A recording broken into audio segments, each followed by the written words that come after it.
गुजरात में प्रचंड बहुमत के साथ रिकॉर्ड तोड़ जीत हासिल कर भाजपा के हौसले इस समय बुलंद हैं।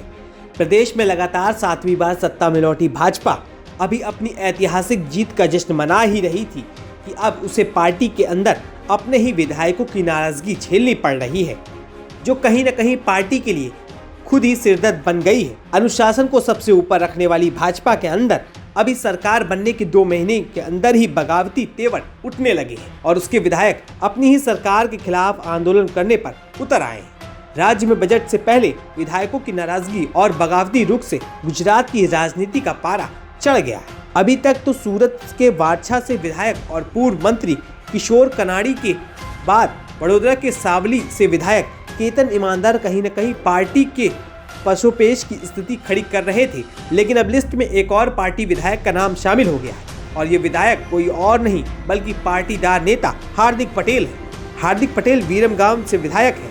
हार्दिक ने अब एक पत्र लिखकर अपनी ही सरकार के खिलाफ आंदोलन करने की चेतावनी दी है। बता दें कि गुजरात में संगठन की कमान जहां CR पाटिल के पास है, तो वहीं सरकार का चेहरा मुख्यमंत्री भूपेंद्र पटेल है। दरअसल भाजपा विधायक हार्दिक पटेल ने कृषि मंत्री राघव जी पटेल को पत्र लिखकर समर्थन मूल्य में देसी कपास को शामिल करने की मांग की है। पटेल ने कहा कि अगर जरूरत पड़ी तो वे किसानों के हित में आंदोलन भी करेंगे। हार्दिक पटेल ने पत्र लिखने के बाद कृषि मंत्री से मुलाकात करके भी अपनी बात रखी है।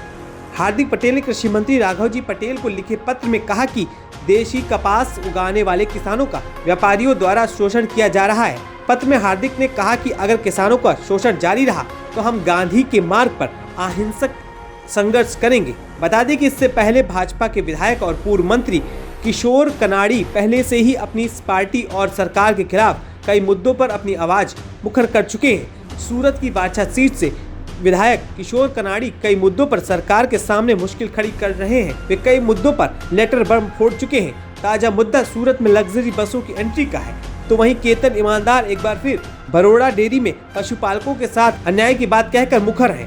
सोमवार को केतन ईमानदार कुछ देर के लिए धरने पर भी बैठ गए थे। उनके साथ वडोदरा की कर्जत सीट से जीते अक्षय पटेल और वाघोडिया से निर्दलीय जीते धर्मेंद्र सिंह वाघेला भी धरने पर बैठ गए थे। ऐसे में बड़ा सवाल यह है कि जब ये सत्ताधारी पक्ष के हैं तो उन्हें आंदोलन और धरने करने की जरूरत क्यों पड़ रही है। 156 सीटें जीतकर सत्ता में वापसी करने वाली बीजेपी को विपक्ष से ज्यादा अपने विधायकों की क्रियाकलापों पर डैमेज कंट्रोल की मुद्रा में आना पड़ रहा है। कहीं न कहीं अपने विधायकों का इस तरह से 2 महीने के अंदर ही सरकार के विरुद्ध आवाज उठाना भाजपा के लिए चिंता का विषय है, जिसका हल जल्द ही CM भूपेंद्र पटेल और पार्टी हाईकमान को निकालना पड़ेगा।